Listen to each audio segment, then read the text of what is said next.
لا خود من ابتدا دا پزان لپویگم د ژوند لاره نه خطا د پزان لپویگم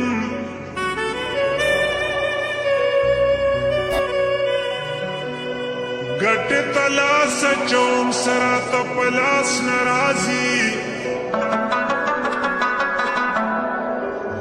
دا دیش سرنگ سودا دا پزان پویگم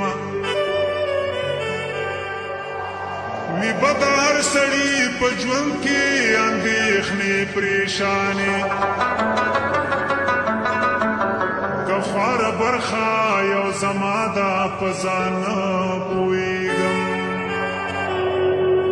پمړی مور شي شریفه ستا پس پسې چې قرآن زما د زړه دنیا دا پزان پویگم